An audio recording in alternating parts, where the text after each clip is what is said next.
Hey, Redcasters, be sure to subscribe to our channel and ring the bell to be notified about our latest videos. Go Big Red. White and Go Big Red, we're staying. Welcome to the Go Big Redcast, the Husker Fan Sports Show.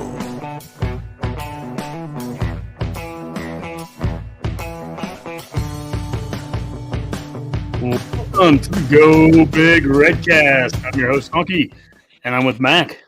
Hey, Redcasters, I'd like you all to join me in wishing the man to my right here a happy anniversary. 20 years in the books. Am I wrong? No, you're right. Okay, Well, we can also thank the guy, or wish the exact same thing to the guy across from us here, Redcast Rob. Dave is just logging in here, so he's going to be getting in here in a second. And Boomer is somewhere in Wahoo and should be here by about halfway through the streets. So, so Redcast Rob, who also has an anniversary, your hot take. Yeah, I mean, first of all, happy anniversary to you and Kathy Hunky, and especially happy 9th anniversary to my wife, Rachel. We were joking tonight at dinner with my whole family before the show tonight that I've been married for 19 years, 9 of them to Rachel. So they love that. Yeah. Well, and it's kind of funny too, because subsequently I was just sitting there, we were all having a conversation. I got my head turned, server comes around and bringing drinks. And all of a sudden I've got lemonade and water dripping down me. She dropped her tray as she was coming past me and just dumped water and lemonade all over me at the restaurant. So that was really fun. I'm not going to lie. It was so sticky. I showered twice before tonight's show. Very nice. Here, we're going to bring Dave in. Dave, I hope you have your Dave, do you have your headphones on there? Yeah, do you hear me, guys? Yeah, we're here. you. Great. All right. Excellent. We're good to go. Welcome to the Go. I have a little out of practice, Honky, and StreamYard apparently forgot who I was. I literally was like, it like normally just lets me log on, and that's not the case any longer. So I guess that's what happens when you take a few months off of the show. No worries. And Boomer's going to have you beat. He'll be here probably in a half hour. He thinks he was somewhere by Wahoo about 10 minutes ago when he was texting me. So, but he thinks he'll get in here in the middle. This is a good chance here. We'll just go real quick through our sponsors and upcoming stuff. And then we have a full show of this is Midsummer check-in. A lot of things going on with recruiting and we even have some guys that are going to be announcing here tomorrow and a couple of days from now. So hopefully we get a few more, but June's been a very busy day for that. Dave just dropped off. Anyways, he'll be back. He'll be back. We have Alumni Hall, and you'll see their logo up here on our top left. We have 2 Lincoln locations with that, downtown and South Point Pavilions. Downtown's at 1120 P Street. Next is Pipeline Jerky, pipeline-jerky.com. Use Redcast, officially get you 10% off. Let's get some more guys onto the pipeline and use that NIL to go towards that. And then last but not least here, we have the Smack and Smooch. I am wearing a Smack and Smooch hat that they just got me. Mac, you got another one of the Redcast hat? I had to give this one away because it was so popular. I'm wearing Generation Red t-shirt today, and that was made by Smack and Smooch as well. So out to Ken and Scott with those guys out there at Generation Red. And Dave is going in and out here. So hopefully we'll be able to get him. Dave, can you hear us right now? Yes, there he is. I can. There we go. Dinner. Hey, Honky, I wanted to throw out there too. I don't appear to be a part of the show per se. Like I'm a guest. I don't know what's going on. It like tells me I need to log in. I have no idea what's going on. Okay. Apparently, I've been kicked off the show. Apparently, I'm no longer. Well, Dave, we wanted to invite you on here tonight. Can we get this guy a lanyard? This is a weird way This is a weird way to make that announcement, Dave. Yeah. This is awkward, guys. I have to admit, this is awkward. Honky, we shouldn't forget about the battle in Boulder as well, being put on by our good friends at the Big Red of the Rockies out there in Estes Park. They're going to be having that huge celebration Friday, September 8th, before the game there in Boulder versus that team whose name. I can't remember that other team that we'll be playing week 2. I think whether they're a FCS school, I think, or something that we'll be playing in week 2. So, you know, you Colorado can portholes. Yeah.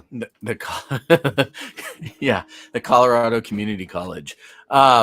So yeah, we should think about that too. Our good buddy Gary is out there. He he's putting it on. He wants you to go online. You can buy tickets for it. Spend the night up in Estes, since Boulder's going to be super expensive, and make sure that you get out there. You can meet Tommy Frazier, and we'll have a good time. I think some of the members of the Redcast might even make it out. I was just in Estes, Rob, actually over the weekend, and chatted with the guys at Big Red of the Rockies, and it's going to be a big shindig. They've got a hotel there, and I think it's 34 miles, which actually takes probably a little under an hour because it's a little curvy. But to your point, I think it is relatively convenient and would be a lot of fun that Friday night. Yeah, and if you've never been to Estes Park, Colorado, and you're visiting from Nebraska, if you want to get like a nice Colorado experience while in town and not having to spend the night in Boulder, which nobody ever wants to spend the night in Boulder, head up to Estes Park, because it's beautiful up there, and especially this time of year in the end of summer when the rivers are flowing and everything. So, yep. Well, let's get to what we want to talk about, and this is Midsummer. It's been a good month, and on the left here, we have to give a shout out to ourselves. Give a shout out to graphic designer Swobes. Love that guy. He created the Go Big Redcast logo, one of the greatest logos in the history of logos. In fact, the undisputed at Podpole, it even said introducing your 2023 Podpole Best Logo Tournament Champion. This was national. The Go Big Redcast. I didn't know that. It was the bane of Texas Tech, the circle with words, the logo they love to hate. The number of fans or number of other opponents we had that somehow took offense to the fact that we just had words inside a circle, and that didn't qualify as a logo because they're 4-year-olds, as they said. The Texas Tech folks said our 4-year-old can draw that, and I was like, well, a lot of 4-year-olds can draw arches. Why wouldn't they just use a computer? My 4-year-old would just use a computer. Take that. I was going to say a 4-year-old can draw arches, or they can draw, a swoosh too. I mean, for sure. It's not. I didn't realize it had to be a. I mean, I have a literal 4-year-old who probably could draw this. I'm not going to lie, but it's at the same time, it's recognizable across generations, right? So I guess you could say we're a generational logo. Mm-hmm. Well, in addition to this being a good month, as Abby has already said here, when she said it's been a busy month for multiple sports. On the right, she goes, okay, just humor me. And this is from the 16th of the month. Rule awakens Nebraska by going Rule year 2 and year 1. Cook plus Larson. So Jordan Larson's come back for volleyball. Plus, of course, we have all the good news with what's going to be happening on Volleyball Day in August. With breaking, not just, as you said, Mac, on one of the shows a while back, when Trev gets pissed about something, when Trev gets, really competitive, this wasn't just like let's just beat Wisconsin's 17,000 or wherever they had to show up at the Kohl Center last year. We're going to destroy it. We're going to have 30, 40,000 people come out. And instead, it's going to be an international world record. Over that into ridiculously. And I mean, it's pretty fantastic. It's insane. Basketball, Casey obviously came back. We've got some other guys that we've been in on with softball, Jordan Ball. I mean, this is the Heisman winner. The big one, huh? That's huge. Pitching staff. Dave, maybe this would be a chance to kind of get you in here. Even the pitching staff. Getting Childress elevated up into it. Now that we brought in a couple of pitchers too, so I mean, all these different programs seem to be on a. They say the pitching coach is like the offensive coordinator for football. Nobody says that, Mac. I listened to that Matt's rule. That was a good one there, Mac. That's how it was presented to me, but. That's one way to think of it. Yeah. Maybe more of a defensive specialist. Yeah, doesn't he just tell him to throw strikes? No. Yeah. You idiot. Yeah. I'm like, I'm damned.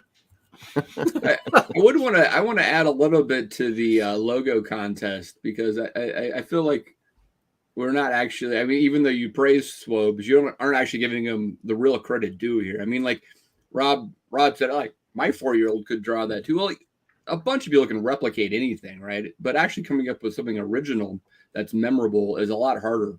And I think that what Swobes has done with our logo is a stroke of genius, really, right? I mean, it's simple, it's memorable, it tells you what it does, and it's ours, right? And I think what most of the folks in that poll don't actually get is that logos with a bunch of crap thrown on them are crap, right? And so I don't think we could have done that.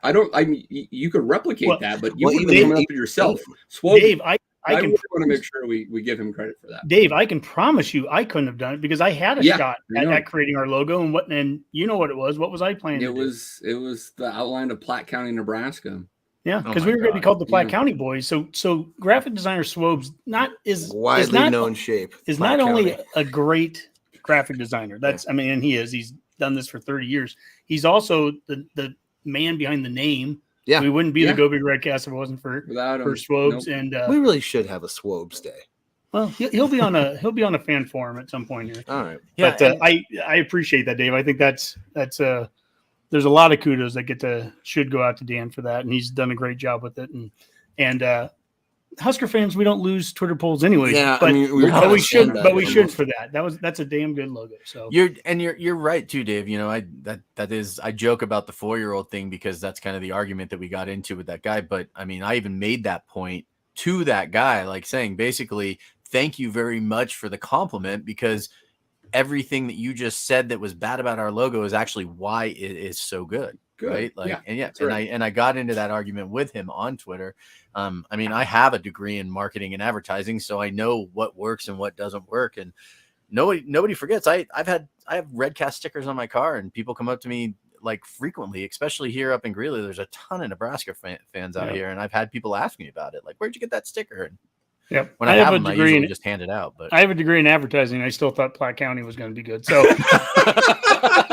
but as we look at the fans, though, I mean, think about that. Now, I asked this Twitter poll here. It was tell us your current state of Husker football fandom, and this could be more than just football. This could have been, I think, all sports. But I did want to keep it just to football, based off that last tweet where we were talking about all the sports are going pretty well.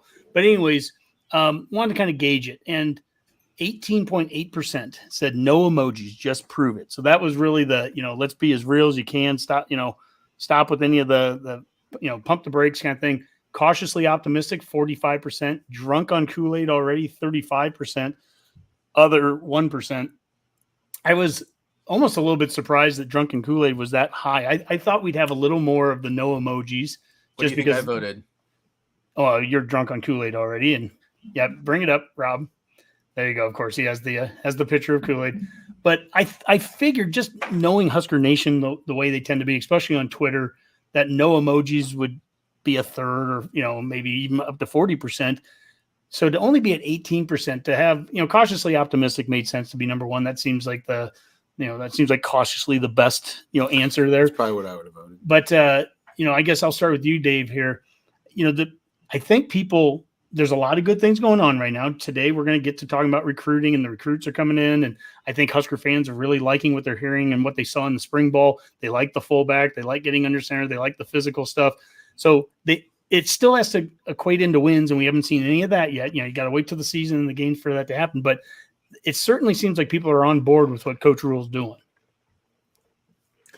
Yeah, I think so. It's hard not to some degree, right? And I think the poll here shows that, right? I mean, I think you can be.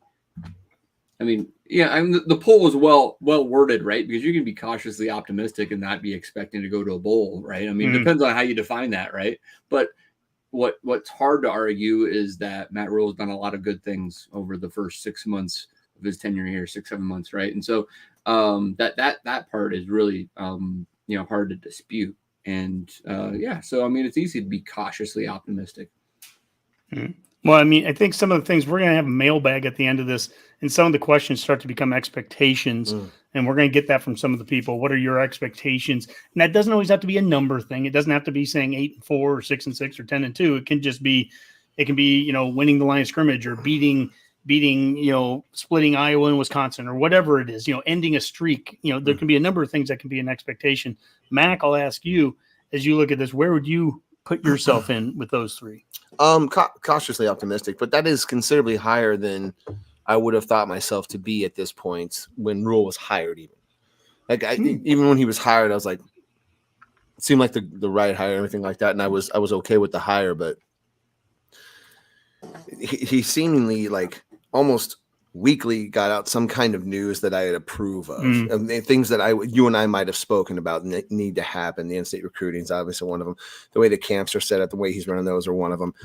The big recruiting weekends that actually result in commitments at the end of those weekends. Usually it's just a bunch of flash and cash, and it's like, and then everybody goes home, and then it's like, well, it was a great visit. I rated a 9 out of 10. We never hear from him again. And so that's been happening. Like you talk about, we're going to go under center. We're going to huddle. We're going to go to the dormitories for fall camp. I love everything he's saying. The fact that our transfers are coming in the way they have been. What I'm saying is, for me to be cautiously optimistic and no emojis, just prove it, speaks volumes to what he's done thus far. I'm fully and cautiously optimistic. I don't think I could be drunk on Kool-Aid. I just don't think I could be for this. I don't know how that between now and the start of the season, I couldn't imagine something like going much better than it has to put me in that category. We got to win something. Now we beat Minnesota by any margin. Who knows? If we beat Minnesota by any margin, I'm going directly back to Jerry's house, and I will be remaking the Kool-Aid video that I always post on Twitter of the guy like opening up the shower curtain and pouring Kool-Aid all over himself. Oh. I will remake that video if we beat Minnesota. That works for me. Well, let's get to the recruiting real quick though. But what are you at with that? Oh, I think cautiously optimistic is, no, you know what? I'm drunk on Kool-Aid of what he's doing is right. Yeah. And drunk on Kool-Aid doesn't mean that I think we're going to go 10-2. Drunk on Kool-Aid means that what he's doing is the right thing. I've said from day Iowa and Wisconsin. I don't even want to get to that yet. I mean, drunk on Kool-Aid really means that what they're doing with the program right now, from in-state recruiting, from strength and conditioning. When you see Gabe Urban today, the photo of him, like, I'll send it to you. Have some comments on that. But more than just that, it's the fullback. It's under center. It's getting in a huddle. It's slowing down and playing good football again. And that's what he wants to, the details, all the fine details. Yeah. Hearing in-state coaches talk about him the way that they're talking about him, all those things have me drunk on that Kool-Aid. Even the players, even when we lose a quarterback, the number one quarterback in the nation, we settle for an Elite 11 quarterback from our own backyard. Yeah, that simultaneously brings in two wide receivers from the same school that we really wanted on top of it. So it's like, it's pretty good falling up. Yeah. I don't, because Tony, who's a longtime listener and my nephew of the show, he thought maybe that was one of the better things that did happen to us was not getting Raiola, so that we did get Kalen, so that did secure the Bellevue guys. And I don't know that I could argue with that. You could make the argument that who knows what it came with Dylan had Dylan committed here, but it's more fun to talk about the way Tony did. That's more Kool-Aid-ish to talk about it that way, but it's a good point. Well, yeah. I mean, here you got this will get in. Those are great graphs. Oh, is that a real one, or did somebody make that one? That Calabrasco one. Yeah, this gets us into the recruiting. It's like an 80s movie poster. But it's not bad. If I was any one of those players, I'd have that on my wall. This gets us into the recruiting segment here. And Calabrasco, I saw this out there on Twitter a couple days ago. And then you see the new one here, and it's the triplets from Bellevue West, Hall, Kalen, and McMorris. And so Bellabrasca, what it is, it's part of a in-state recruiting surge that we have going on. It's also part of an amazing month of June commitments here. Yeah. And it kind of culminated today with Carter Nelson's picked us over Alabama, over Georgia, over the who's who of college football. Serious offers from those programs too, not just. Yeah, they weren't fake ones. Committable offers. The coaches went to the schools and saw it. Can I just say real quick, Honky, you did such a good job on this graphic. Like, my Lord, if you're not watching us on YouTube, or if you're just listening to the podcast at any point, go back and check out YouTube. Go to this point in the show and look at this graphic that Honky put up, because this didn't just take him like a couple minutes to do. This was like some work to put in, man. Good job. Thank you. Yeah, I mean, this is just kind of a collage. I've done a little collage work myself, and it shows. but this is in June. We had, I think it was 13 commits that have happened this month, but that's just for the next year. There have been some other commits too, walk-ons that are going to be part of this next season. And what's really interesting is the reliance on having guys come into camp and seeing them. So Dave, I'll send this over to you here. We've seen, this is part of me being drunk on Kool-Aid too, is I love the idea of evaluating players through camps and everything, not just based off of star systems. You know my thoughts on those over the years. I'm not a star guy. Neither is Coach Rule. I mean, they'll offer a guy that has no offers. But you look through this list here, and we've got guys, the kicker, Sam Cook's son, was here at a kicking camp. We gave a preferred walk-on to a JUCO and a transfer that went to the JUCO transfer camp. Let's hear for JUCOs. We've had linemen come to lineman camps. So when you look at this list here just as a whole, Dave, I mean, what are your thoughts on what we're getting done with here in June? Yeah, it's really interesting. I mean, I think we could talk about this for a long time, to be honest with you, because we've been talking about recruiting on this show since day one, really. And I mean, you've had this fundamentally difficult question of like, what does a star mean, right? What does a star mean? Right. And I think this actually illustrates what a star should mean. And then that's actually, it's one, from the recruiting services, it's their opinion on the value of how good a player is. But the reality is that every coaching staff should be doing their own evaluations. And I think, a lot of coaching staffs, even though they get paid $5 million a year, and this is not just talking about Nebraska coaching staffs, other coaching staffs are really maybe too lazy about this. And you need to trust your own eyes. And the thing is, you need to actually see these players and all this type of stuff. I think it's really interesting in the sense that, so we've got 14 commitments in June. Is that right? I think, yeah, it was either 13 or 14. I think it's someone 10. following along that knows the answer. 14 today. Okay. I think it was 14 today. And maybe 7 of them are, to your point, Honk, not highly recruited guys. These are 3-star guys that maybe just got that 3rd star because they got an offer from Nebraska, have some other, middle tier type offers, or like the legacy, like Quentin Clark is the #1 recruit out of Montana, but he doesn't have like a bunch of Power 5 offers, obviously, right? But I mean, I think it's interesting in the sense of like this evaluation of like, okay, so you get your big board at the beginning of the recruiting process for a year, and you go after your most sought after talent, and you start establishing relationships via text and emails, and you go visit the kid in the school and all this type of stuff, and then you hope that they come and visit. The key is to get them to Nebraska, right? And they have a bunch of maybe other offers, and sometimes you get some of those, and sometimes you don't, right? In this instance, and then we're saying that Matt Rule and his staff haven't done that. They've had a big board for 6 months, but some of these guys they essentially saw at a satellite camp, maybe in early June, right? Is that about how that works time-wise? Yeah. I can't recall. Yeah, some of the Texas kids liked what they saw, invited them to come and do an official visit at Nebraska. They established a relationship at that point. They haven't even really, and had that. And then they're on campus. They have an official offer either before or after that happens, and they commit shortly thereafter. I mean, it's like bam, right? And I think it'll be interesting to see how this plays out. Just in the sense of, I think that, if Matt Rule and his staff's eye for talent, and I think he actually has a pretty good reputation for this already, considering some of the hits he had at Temple and Baylor, recruiting under the radar guys. If these guys have good senior years at Texas, and they know that Matt Rule offered them, that they're going to get some additional attention, right? We're going to have to continue to recruit some of these guys, even though they were under-recruited now. By the time they sign in December, I mean, you might see some of these guys elevate in the rankings, right? That's what I hope anyway. Yeah, especially after their high school season. Yeah. I mean, and if they're not, then that's also an interesting discussion point, right? But I mean, I think it's really interesting that if they believe in their evaluation process, believe the eye test, they also do lots of metrics, so they combine all of that.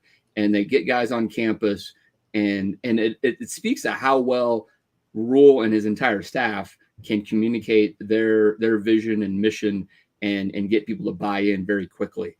Because if that's not happening, these guys wouldn't be committing so fast, right? And they're like, hey, they believe in me before anyone else does at this level, and I'm gonna stick to that. So it'll be interesting to see how many of these guys hang around. I hope it's a high percentage, and ultimately, if 6 or 7 of these guys from a recruiting perspective seems like a reach. If 3 of them end up being significant contributors, that's a better ratio than we've been doing under the previous regimes by a long shot, it feels like. For sure. And honestly, I mean, think about like, we got all excited when like with Travis Fisher goes down and gets like 4 guys from Florida on the last day of recruiting process. And we're like, who are these guys? Right. Yeah. And they all left. Right. And so they don't, this is way better than that scenario. Yeah. And they don't know who anyone in your class is. They don't have those relationships built up. I mean, yeah, to go back to this graphic, these were big 4-star kids, every one of them. And, I don't really want to talk about what their stats were at Nebraska, those 3 Calabrasca guys. They didn't do anything here, right? And so they were big-time recruits at the moment, and it felt like you were getting something out of it. But what the 3 things that I really took away from this month were, number one, the identifying players that came in here. We had guys that were no stars when they got offered. They are 3 stars now. That's the Nebraska bump, the rule bump. And if we go out and win titles at some point, they'll bump up to 4 stars and 5 stars. Just that you'll get the Alabama and Georgia bumps then. But for right now, they're offering a kid that hasn't really even been evaluated, obviously, by recruiting services because they were 0 stars and now they're 3 stars. And those recruiting services don't know anything more about them other than they came to a camp and rule offered. I think of some of the past ones that we've done. Friday Night Lights is an example, where this goes back to what you said, Mac. We've brought in kids from all across the country and had big-time recruits all across the country come to Nebraska for years now, and we don't walk away with anything from it. No. Hey, 10 dudes came in here, 0 signed. All right. So the fact that this June has these kinds of results based off of the kids came in here and the kids signed, that's something. And the last thing, and this is the really important one to me, is what Carter talked about today, what really did it for him. I think he was going to come here probably anyways, but he goes to breakfast on Saturday morning in the Haymarket with his future teammates.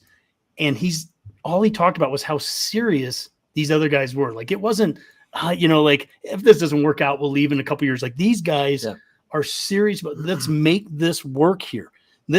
We're going to be successful at Nebraska. We're going to be serious about playing football. And he bought into those guys and that vision, and that gets to be these guys that, like, that's the culture starting to get created.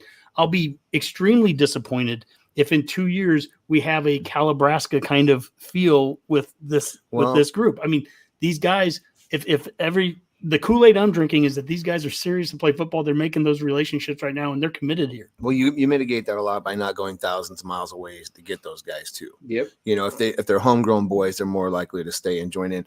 One other thing I want to bring up with the camps too is I think it shows not just in-state players, but just within that 500-mile radius, you need to get to Nebraska camps. If you want to be evaluated by the staff, you need to get there. And if you show out there, they're going to see you. And it's an important part of their evaluation process as these camps. It's not just getting these high-ranked players to see the campus and what it looks like and what they can do for them. There's some of that for sure, but I think there's a God's honest evaluation of players going on because these guys recruit. I mean, maybe with the exception of a few positions, it's like it's your metrics, your height, your weight, your attitude, your speed.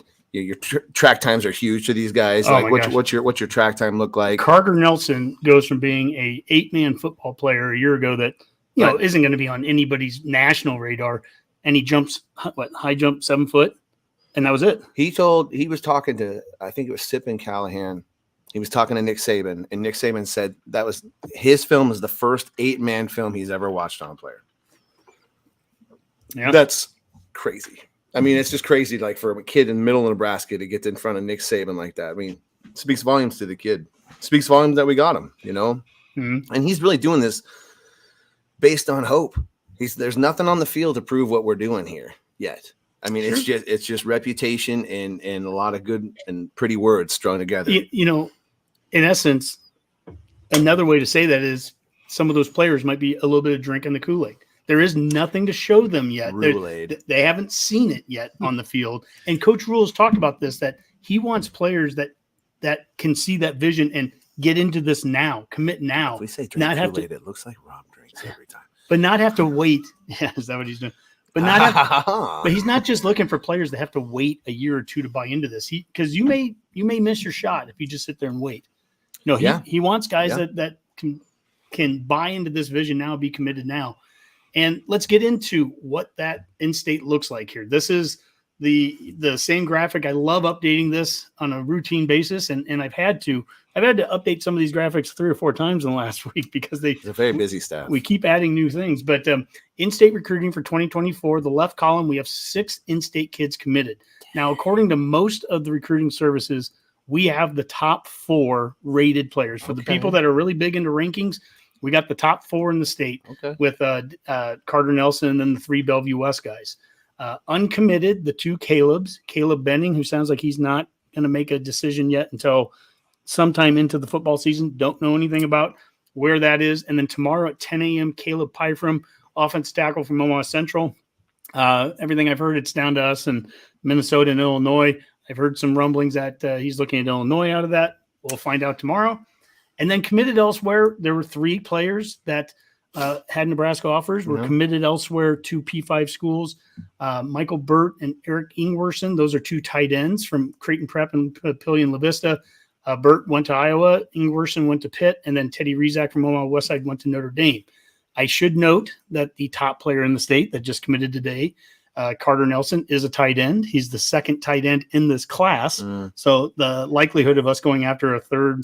I don't think we're going to get every tight end out of Nebraska No, every year. I just, the way we produce tight ends, it's not realistic. And it definitely softened the blow of losing those other 2. For sure. Yeah, we need to get the best 1 or 2, but I don't think we're getting them all. And Dave, I'm going to go back to you with this here. I've always been big on in-state recruiting. I've also been big on the Metro. And I remember when we first started the show back in like 2017, that was where we were in a real lull of going after actual Metro kids. We had gone almost like a decade, maybe only brought in 1 or 2 guys, and we'd lost a number of other dudes, Noah Fance and Harrison Phillips and so on. I look at this, and every year is going to be different. Last year we had several Lincoln kids that we were going after, but right now we have 1 kid from Ainsworth who's the top kid in the state that we got today. Everyone else is Metro. Yeah. I mean, this is 10 P5 offers to Omaha Metro, and I don't see that going away anytime soon. I'd like it if Caleb Benning would just go ahead and commit. I'd be okay with that. I don't know if you're watching, Caleb, but go ahead and do it. It's fine. We'll do a reaction show and everything. But same with that Clark, man. I didn't even know Ken Clark had a son that. Oh, the wide receiver from Minnesota. Yeah. So we got a legacy there too. Montana, I believe, isn't it? Montana, Bozeman, I think it's from 6'5". Again, checking boxes, height, length. I heard he's quite quick. It's just it's interesting. Now it needs to be said too. I remember when Frost got here and we got a whole bunch of really fast wide receivers, short guys, but they were fast. So it didn't matter because they were so fast, you know. And we were all in on them fast guys too. And then we got like a McGriff who's a really tall guy. And I'm happy to do it.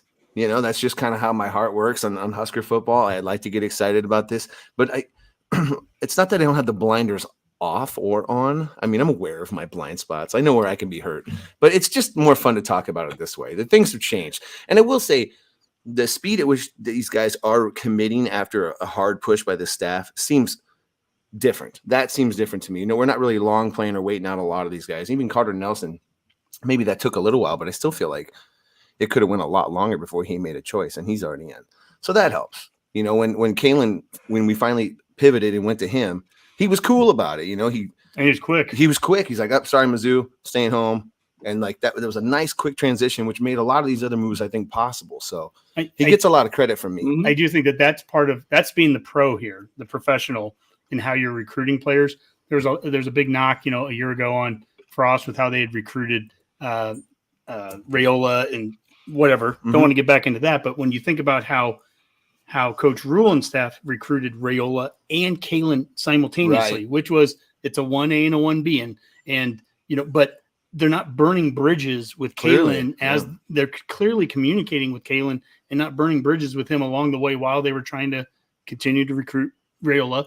I've heard a lot of people, some fans getting frustrated that, you know, we've been offering 0-star kids, and how is this staff going to recruit against the big boys? Even when I show them, hey, we just beat Alabama and Georgia out for Carter Nelson, or the running back that we just brought in from Texas, beat those schools out. It doesn't matter. Those guys don't want to hear that. They just, how is he going to do against the big boys? Well, look at how he did with Raiola. I mean, he punched with Raiola up until the last second against the top schools. And no, we didn't get him necessarily this time around, but he can always be there again. And I think it's how you kind of set standard for how you recruit players, how you interact with them, not burning bridges along the way. And I think Rule's done a really good job with that. The recruiting of Raiola was a net positive, regardless if we got him. I will continue to believe that. I think he pointed a spotlight on the program for a while and got other guys interested. And we still got a great quarterback out of it. So I just, to me, it's whatever with Raiola. He didn't come here. It was a good recruitment, and I think he laid groundwork for, in the world we live in now, the transfer. You're only one phone call away from coming to a different school. Mm-hmm. Yeah, I mean, and if you want to look at it too, I mean, because everybody wants to pay attention to, like, where are we in the rankings as far as, Big Ten schools or nationally, and that Nebraska's now, according to On3's rankings, which I think they do theirs a little bit differently than the other sites. Obviously, they all have their own systems, but we're now 20th in the country as far as nationally as for the 2024 class for On3, but for 24/7, we are, like, I believe we've moved up to like number 14 overall, or that might not be right 100%. I got to look here to make sure I'm right on that. But more importantly, we're 5th in the Big Ten. Although the schools that they have in the Big Ten for 2024 ahead of us are Ohio State, Michigan, Penn State, and USC is number 4. Wow. So it's a little bit. And there could be some bumps, I think Kalen goes to Elite 11 and finishes in the Elite 11. He's still a 3-star. I think. Yeah, he could easily go to 4. He should be a 4-star. I mean, I'm not going to get in a big chomping match, but if you're in the 11 of the Elite 11, the quarterback, you're a 4-star. That's stupid. Yeah. If your ratings mean anything, stop being dumb. That's a 4. Yeah, and On3 has the same thing. We're 5th in the Big Ten now for On3, but behind Ohio State. It's a long ways to go, obviously, on that, and there can be a lot of changes there. But I mean, it's a good position, and I think that by having most of the class filled out this early, it does give them the ability to be maybe a little more choosy down the road here and getting guys they really want to round out the class, right? And so I don't think they needed to stretch for anybody at this point, and I think they're going to put together a top 20 class. Yeah, and it gives them a little extra time to start looking at, like, guys who might be looking at transferring. You know what I mean? Because obviously people like that too. So it gives you a really good idea as this class gets closer to actually, like, being on campus next year. Possibly some of them in the spring. Very, very at the end of definitely like by the end of May. So it's like.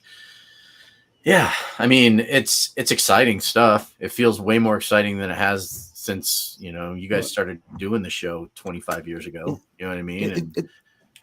It's a funny thing with these. Wait a second. With these initial recruiting classes, though, or with all the recruiting, if anyone's recruiting with any kind of level, we're always in about a top 20 spot.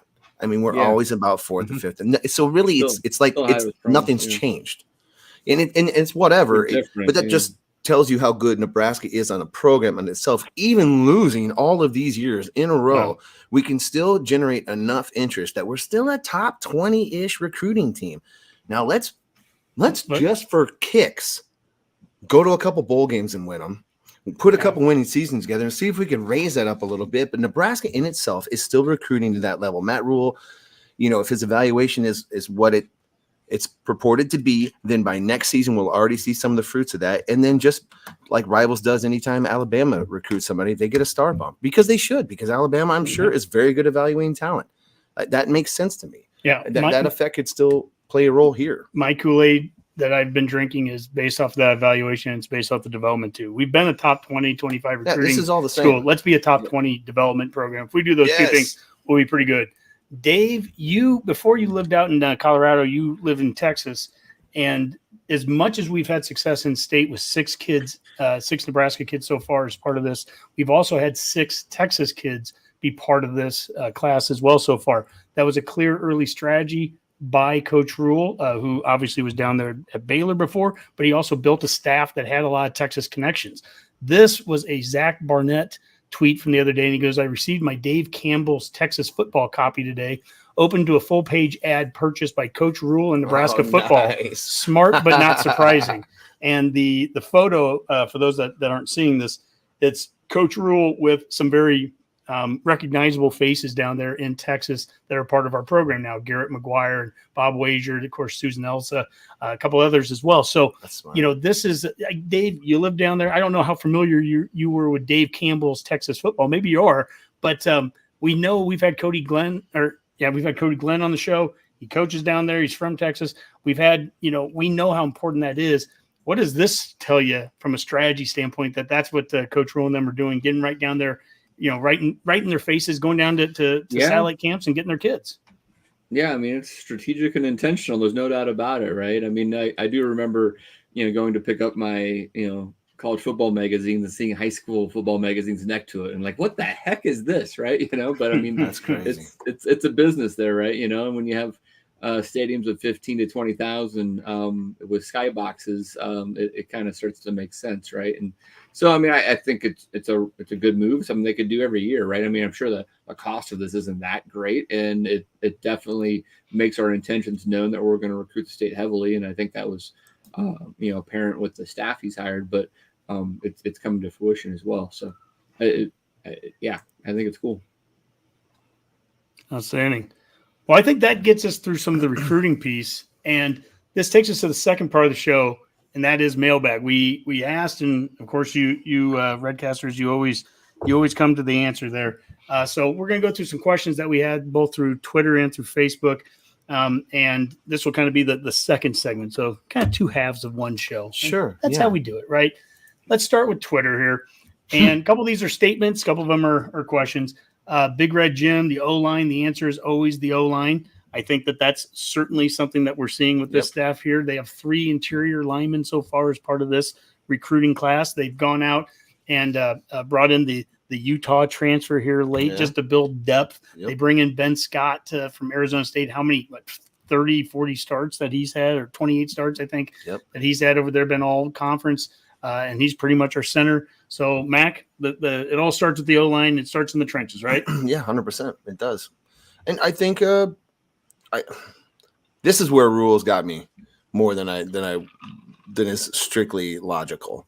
He's got me thinking this O-line could be decent this year. And I'm serious, but a lot of it is typically what you want in an offensive line is guys who've been around, had a lot of starts, big and strong. Well, that's kind of what we have, And if we could groom these guys into a cohesive unit, it's not a stretch to think we have a pretty good O-line. Nuri being back is humongous.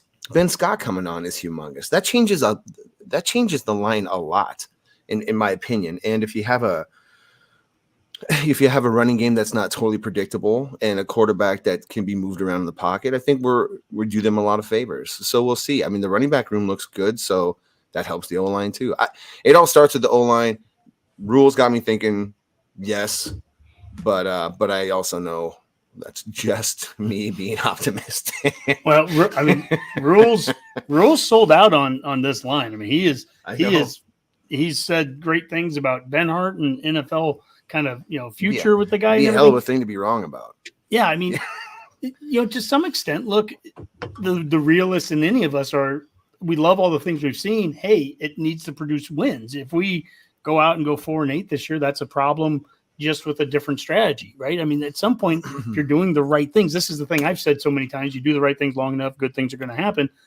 Apparently, we weren't doing the right things then in the past. Well, if we're doing the right things right now, I'll stick to that old saying, good things should start to happen. It starts on the lines.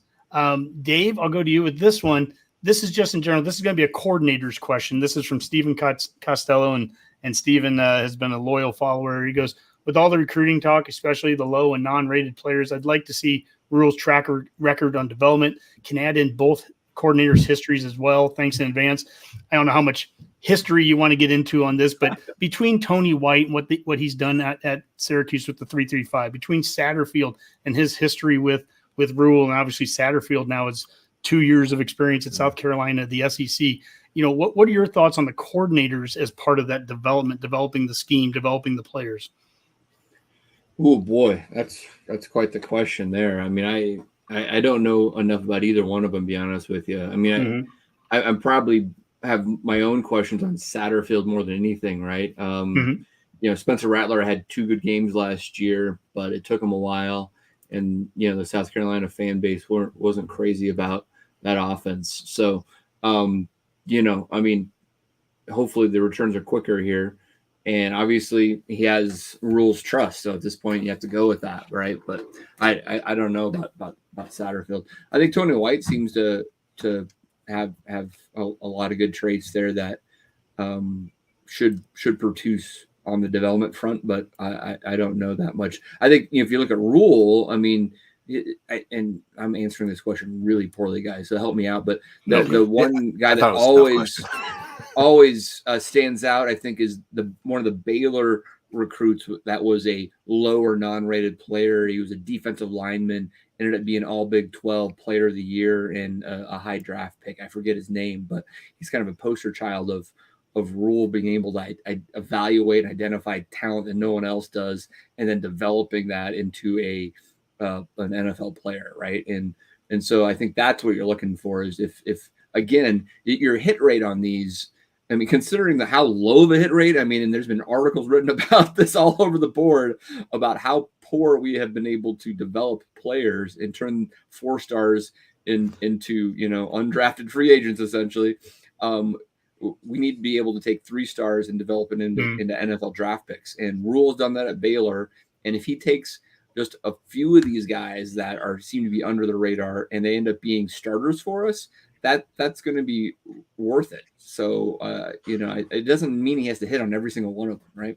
What about this, Dave? What about as far as under the radar? He can be guys on our team right now. Like, could you pick a guy on offense or defense that you thought, man, I just don't understand why we don't hear about this guy. He was highly recruited, or even, is there a guy that if all of a sudden we started seeing him play after a couple years of sitting or not doing very much, would that be a good enough indicator to you? Because I mean, with the true freshmen, especially the low star rankings, probably they're a little more developmental anyway. You got to get them size up, strength up, stuff like that. But there's guys on the team that have been in the program now that just aren't Boomer. What's up? That just haven't produced yet.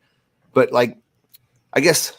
Sure. I mean, I think you can look at the O-line and look at Benahart and say, this guy should have NFL potential, and we've yet to see it, right? I mean, if we want to focus on Satterfield, I mean, to be honest with you, one of the questions that I've had, if I was sending you guys questions, is the Jeff Sims thing, right? Because and can Satterfield actually develop Jeff Sims, right? Because he's a specimen out there. I don't remember how well he played in the spring game, but apparently it was good enough to get people excited.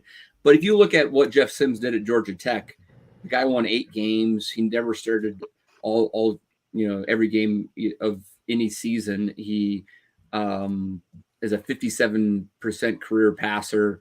And you could say the Georgia Tech coach wasn't any good. Well, that guy was Jeff Collins, the Matt Rule disciple, who easily could have been our offensive coordinator. I mean, if it was it was between Satterfield and him, it felt like, right? So Satterfield has to prove to me that he's going to do something different with Jeff Sims than Jeff Collins was able to do in 3 years.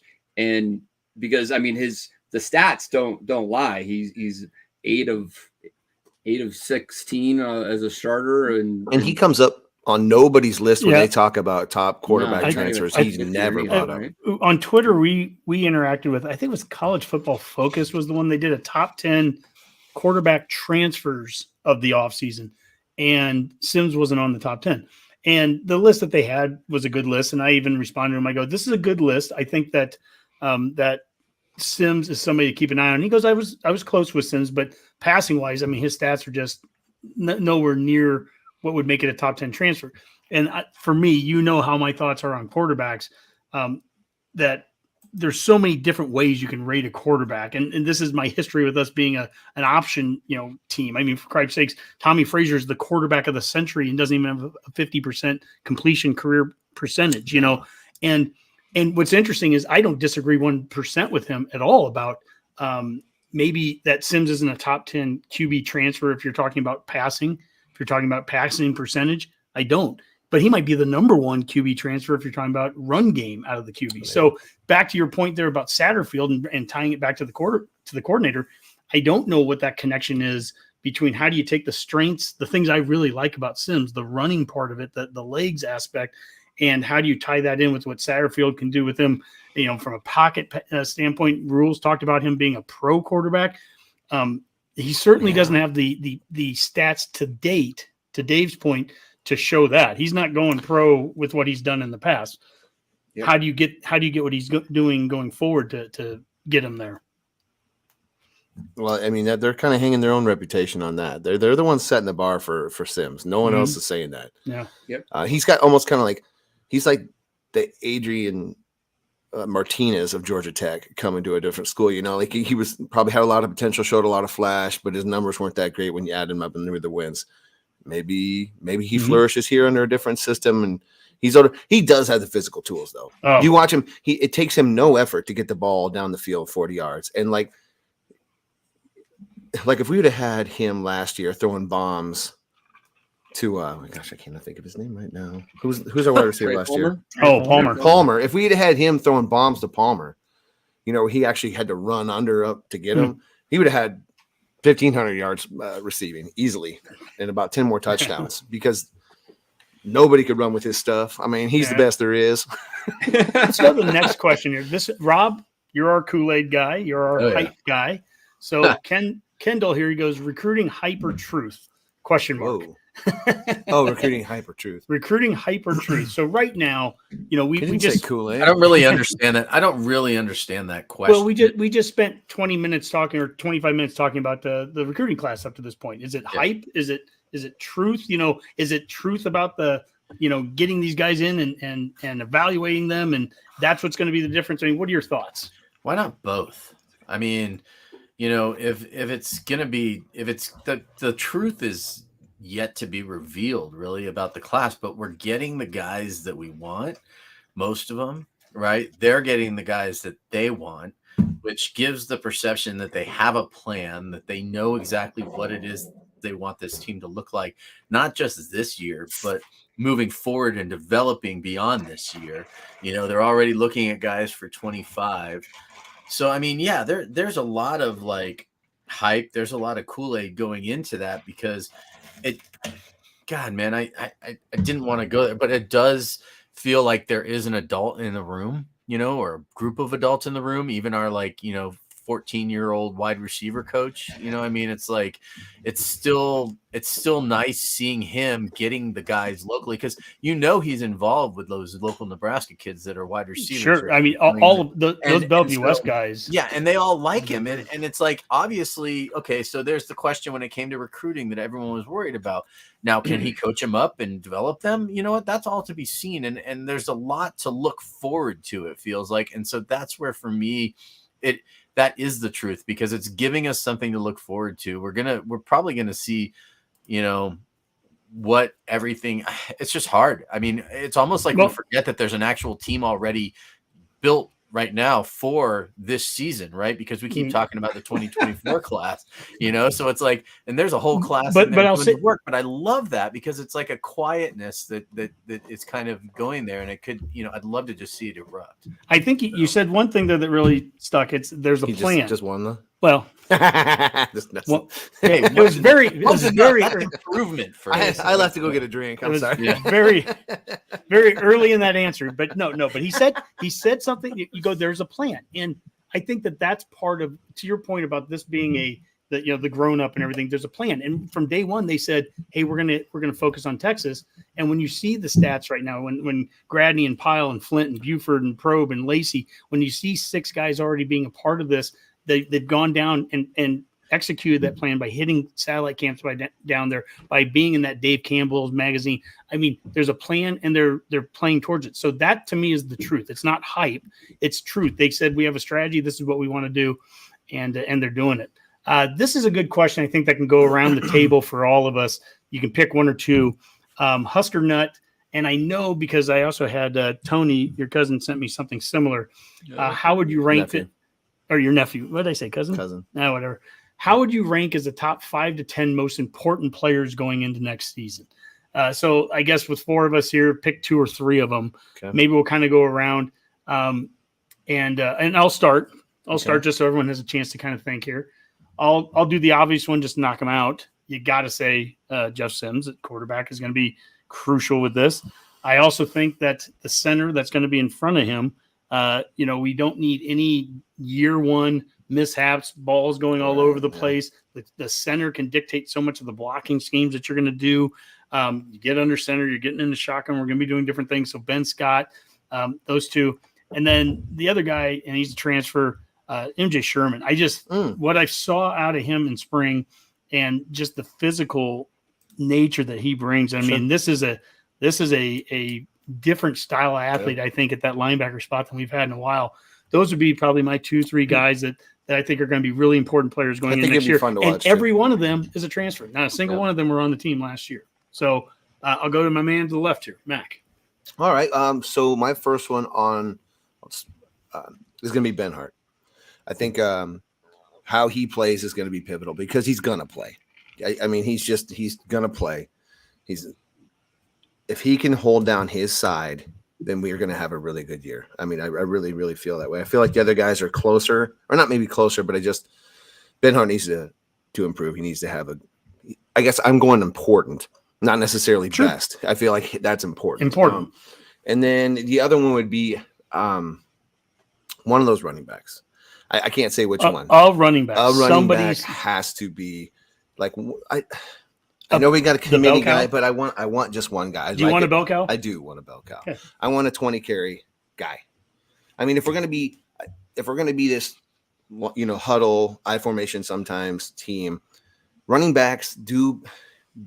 I don't think running backs have been done a service since the spread has come along. They never get into rhythm. They're constantly being moved and flanked out and everything. And really, the best running happens when you get up to your 10th, 11th carry and you start feeling everything and the game's speed's caught up. And I missed that a lot from college football. Man, I was watching these highlights from the 90s, like Kijana Carter and Tim Biaka-Batuka, and watching these runs. I'm like, God damn, these guys were good running backs. But, it wasn't until later in the game when they could slide off some tackles. And I just missed that type of running game. And I think if we're being told right, this offense is going to need somebody like that. I think Grant could do it. I think maybe Gabe Irvin can do it. His picture today.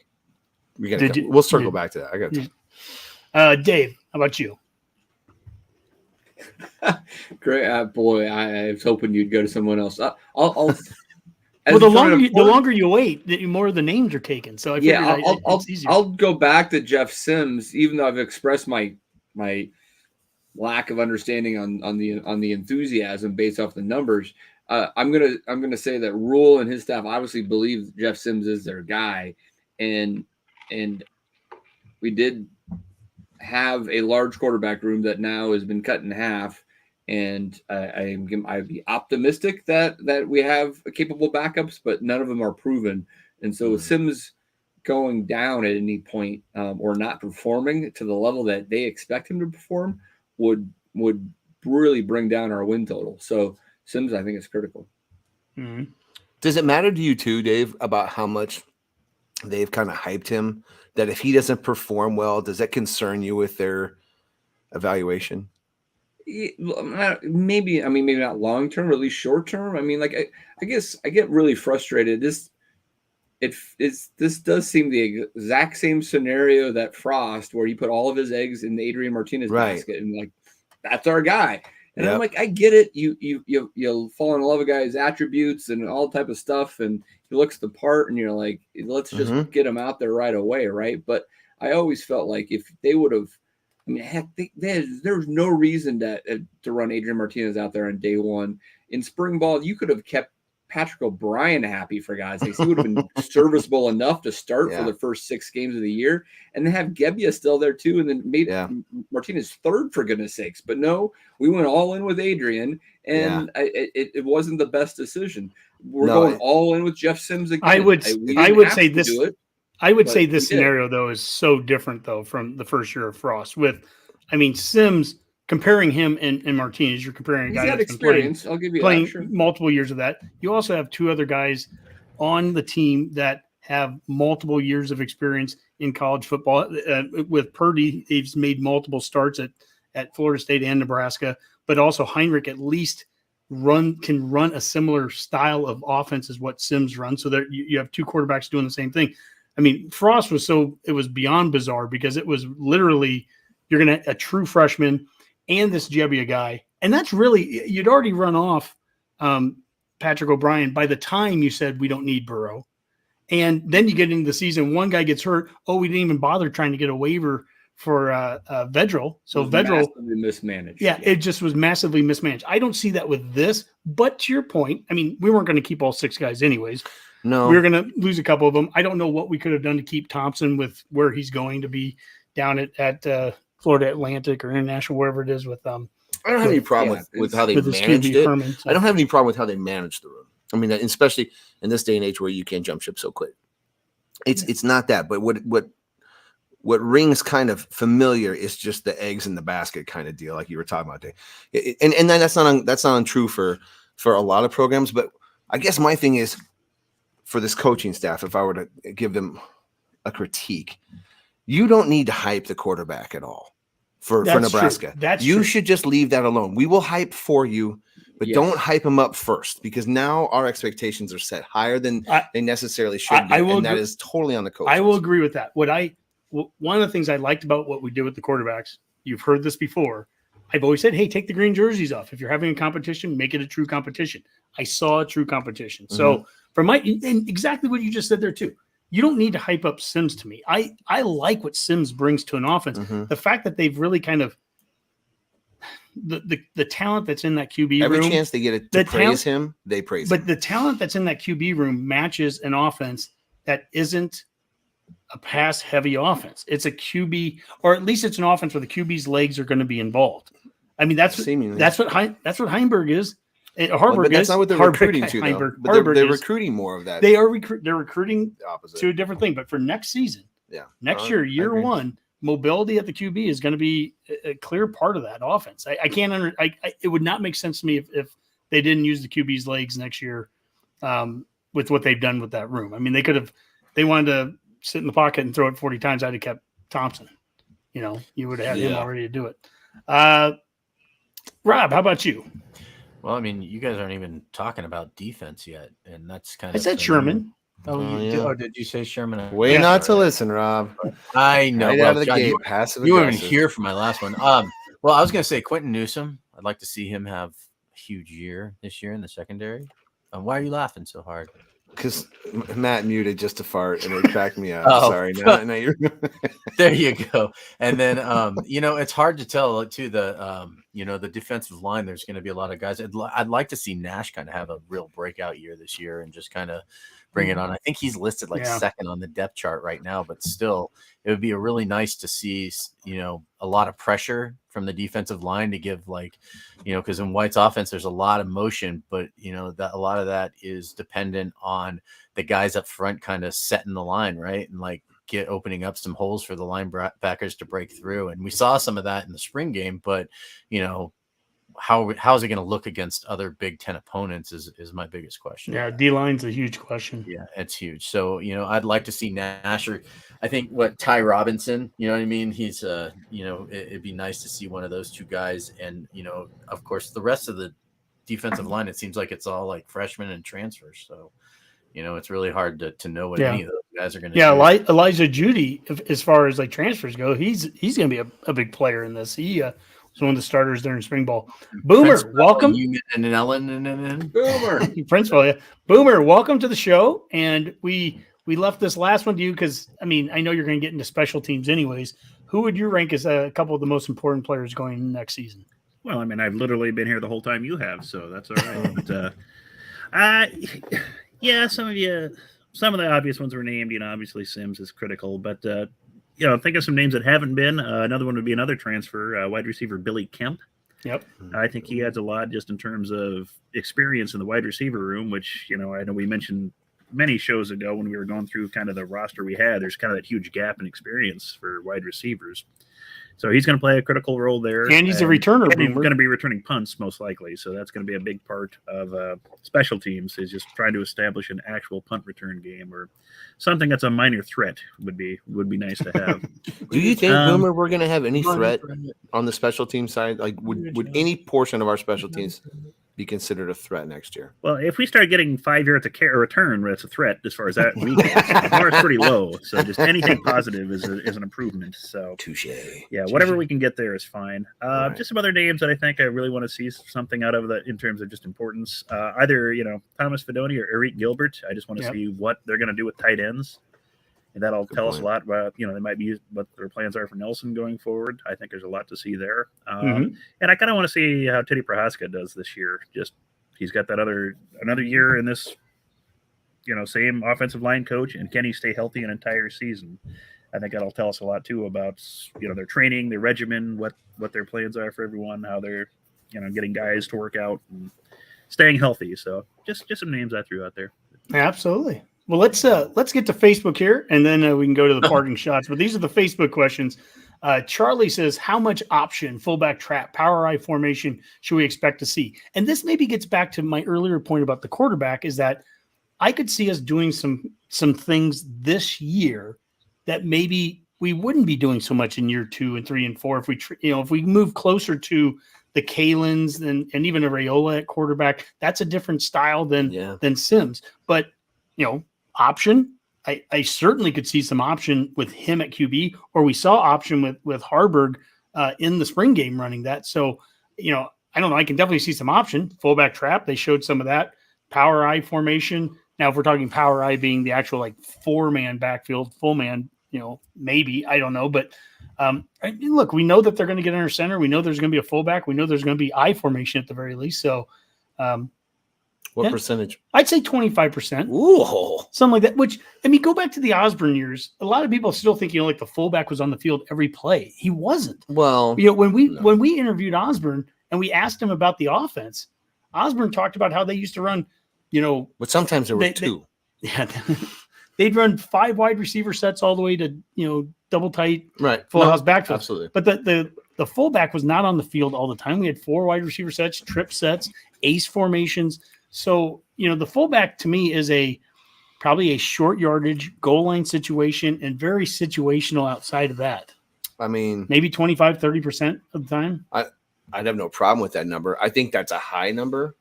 Do you think when I said 25%, did you think that was higher than what it would be? I do. Okay. Well, I just I thought you thought I was lowballing. No. I think it's hard because some things are grouped together that we might see some power I formation. I'm just talking fullback on the field. I just don't know how much. Well, I guess the way it was worded, the fullback trap, the option, the power I formation. I think we'll see some option. I think we'll see some. I don't know how many fullback traps I think we'll see. I don't know. 25%. We'll see. Yeah, no, I don't think we're gonna have 25% fullback traps or even option. I just 25% of the time we might have a fullback out there on the field. Okay, fair. Okay, all right. More my point. Okay. Kurt asked the recent way to reframe it. Kurt asked the recent surge of commitments. We've kind of talked about that earlier in the recruiting part. The schedule as far as what the summer looks like up to fall camp. Fall camp will start here in early August. So we are just, my goodness, it's going to be July here in just a couple of days. So we're just 4 or 5 weeks away from probably the start of that. And then discussing why Iowa is our only protected rivalry. I thought that was kind of an interesting part. Dave, I'll go Dave, maybe Boomer. You guys kind of get into some of these things. I think sometimes the protected rivalry, Iowa being our only one, Penn State it didn't have any of them. So did you have a particular take? I'll start with you, Dave. Any particular take on Iowa being our only protected rivalry? It was interesting. Iowa had 3, I believe, right? Which was the most you would have. And I think I heard Trev saying that, they were interested in Wisconsin and potentially Minnesota. And ultimately only landed on 1. I think it gives us plenty of flexibility to have the trips out to the West Coast with the new schools. And with this flex scheduling, it does achieve playing all of these Big Ten schools on a more regular basis, which I think is good. So, I think I'm fine with it. It wasn't a big deal to me one way or the other, right? Well, Boomer, why do you think Iowa was our only protected one then?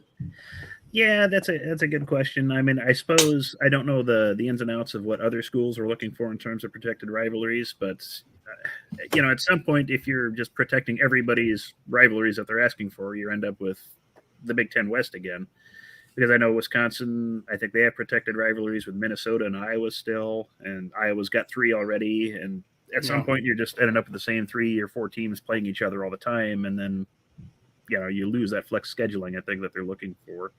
So I think that's played a pretty big role in it. Just trying to make the Big Ten as flexible as possible, but keeping a few key ones. I think it is kind of a shame if we don't play Wisconsin and Minnesota with some regularity, but as we've seen with their schedule, I think we play Minnesota both the 2 years they have this projected schedule out. If I'm right, Wisconsin was one of those. And, since they didn't bother going any further than that, I wouldn't be surprised if there's more additions to the Big Ten, by that time. So, I think we have Wisconsin both they years. were going to waste their breath on that schedule. I think we have Wisconsin both years, and I think it's Minnesota. Maybe I'm wrong, but I thought it was Minnesota the first and not the second. But to your point, and it was weird. No, actually, I think you're right. I think it was Wisconsin falls off because what was weird about it was we've only been in this conference for 10 years and everything, but it was kind of weird to see Wisconsin not on the schedule. It was but then again, if we think back to Legends and Leaders, we didn't play them every year then either. We didn't play them at the beginning there either. And if it's truly flexible, if we can really be flexible, can we still get Oregon and Washington on the 2025 schedule? That's my question, Boomer. I mean, if the Pac-12 dissolves after their media rights deal with, the Peacock Network or something is announced, I think it's Tubi. They'd be lucky. Tubi, yeah, you're probably right. Yeah. So whatever the heck they're on. But it's Freevee, maybe. Maybe. Rob, Freebo. They might be on the next Redcast. We might be streaming their games live here if people. So why not? Enjoy our breakdowns of Stanford. But it's only certainly possible that we might see that. And it wouldn't shock me in any way, shape, or form if they're just kind of treading water until they know what they want to do in 2025, 26. So. Yep. Yeah. But again, like I said, I did like the regular matchups with Minnesota because it's an old arch nemesis of ours, and Wisconsin I thought was kind of fun, but they had their own protected rivalries too, and at least we're not Penn State that nobody apparently likes. So see, I would have liked to had Penn State. I don't know. I just feel like we're kind of kindred spirits in this conference. Maybe I just don't know if they think about us much. I don't either. You know what? I like the uniforms. They're like the inverse of ours almost, even though blue isn't. I'm not sure how you're an art major, but it's the same blue, And I like their whiteouts. I like their tradition. I like that they're a blue blood. I wish we'd play them with some regularity. And they were our crossover early on. Rob, you've been wanting to say something. Well, I'm just curious, and this is almost more of a question too. And since we're still talking about Penn State, that's exactly where I was going with it.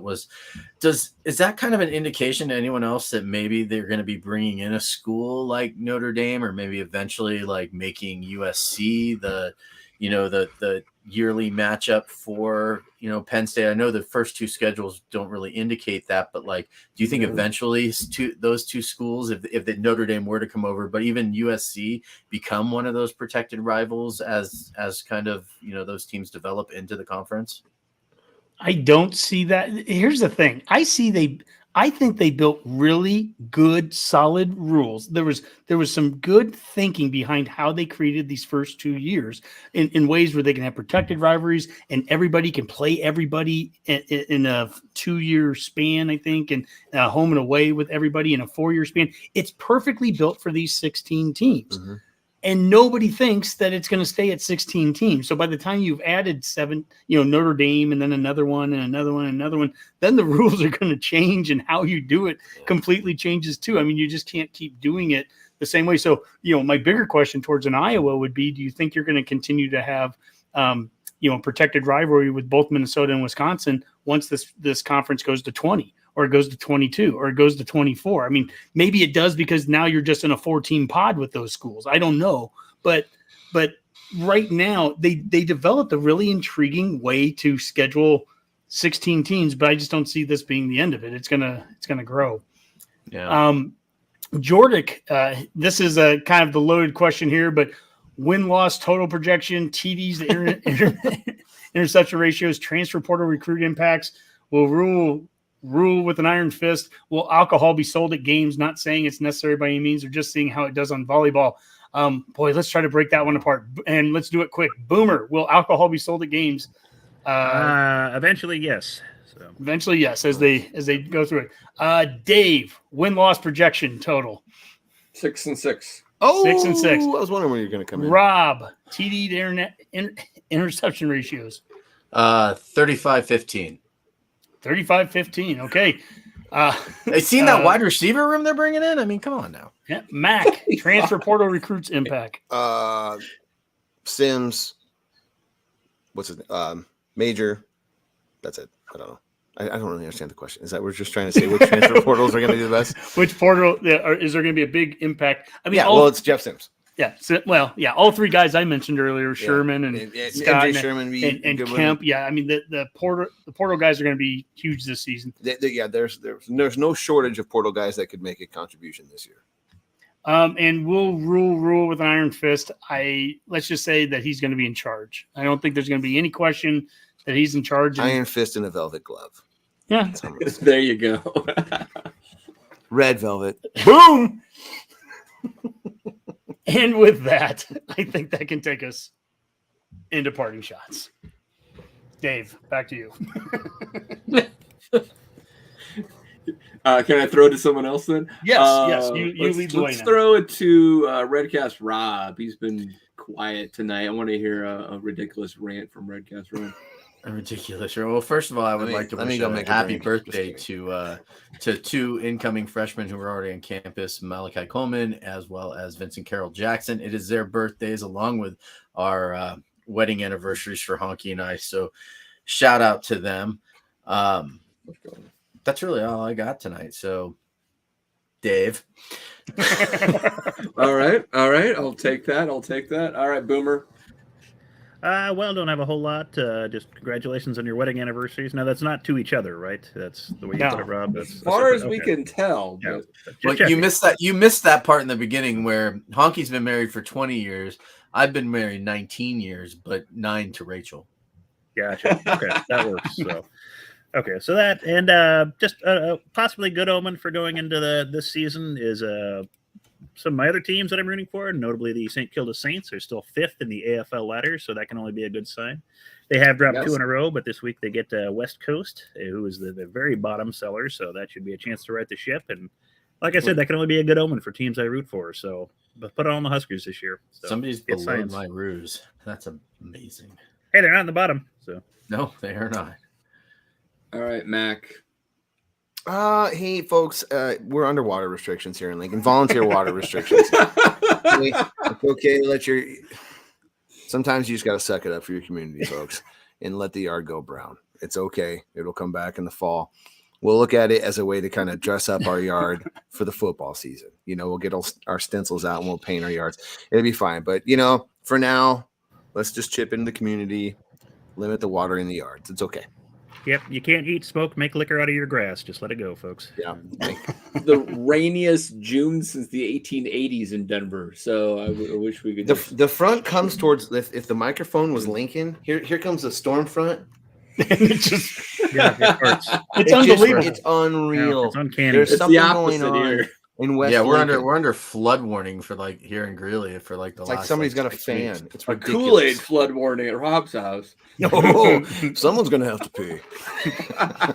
Actually, that's what I got up and did earlier. That was a lot of Kool-Aid, Rob. That was a lot of Kool-Aid. Your lips are surprisingly clean, though. Yeah, I would expect more of a. Yep, I shaved the beard off. Gonna Nice. stick with it for a little while. All right, Honk. Why don't you get us out of here? I'll start actually with I think Dave's prediction there, 6-6.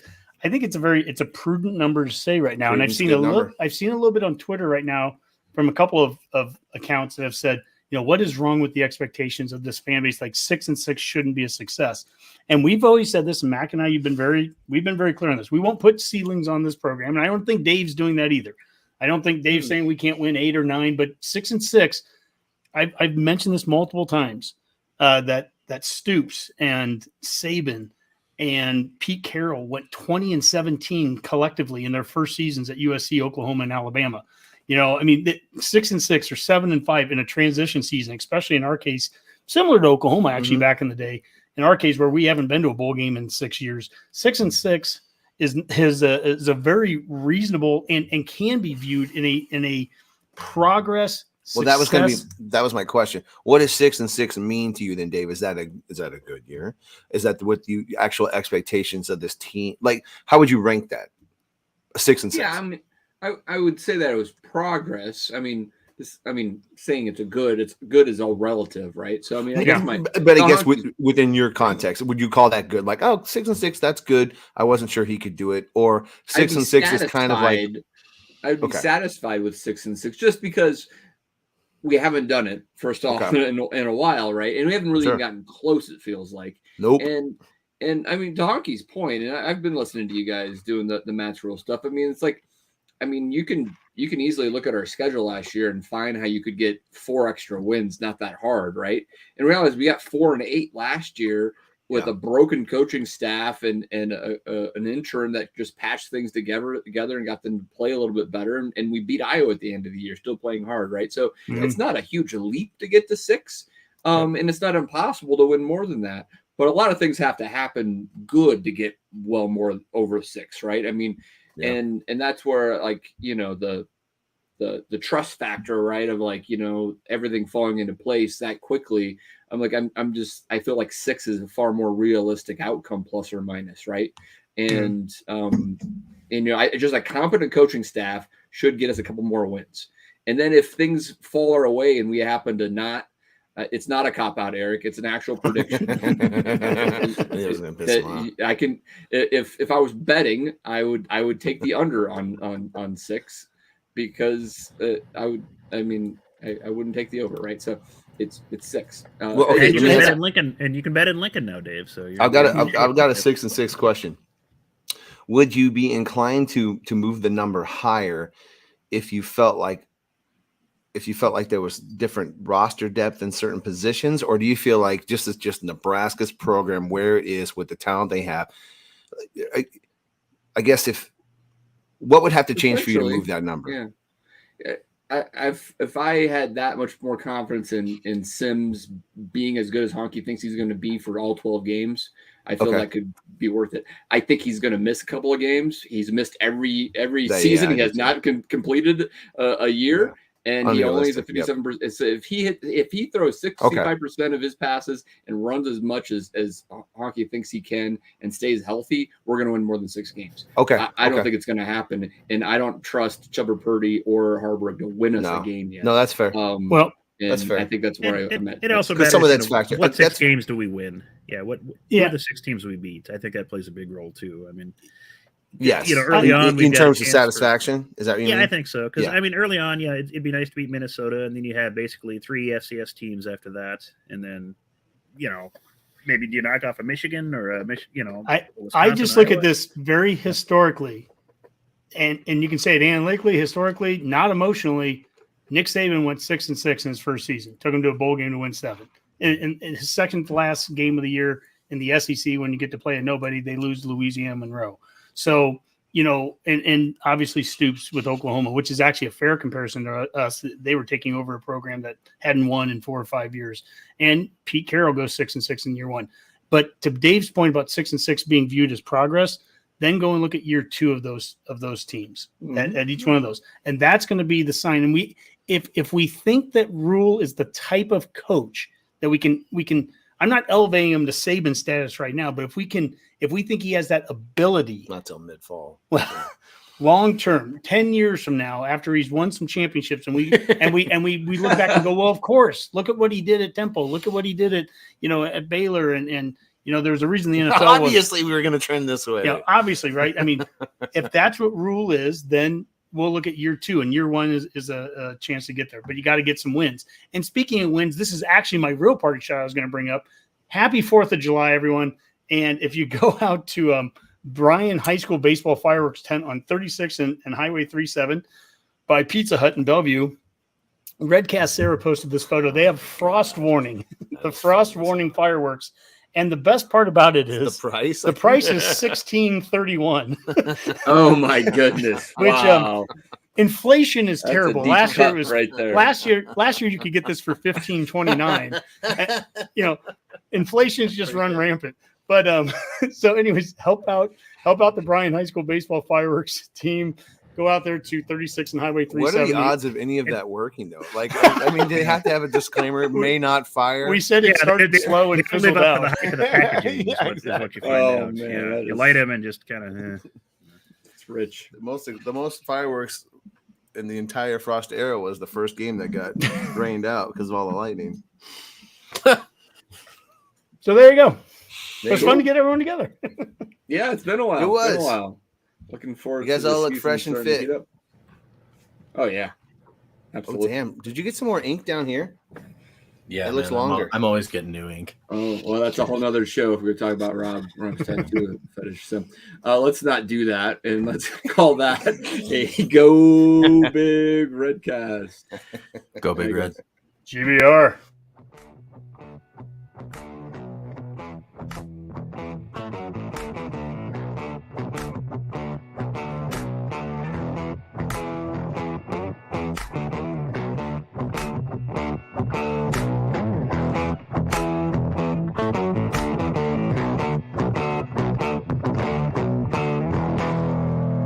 A Herd at Sports Network production.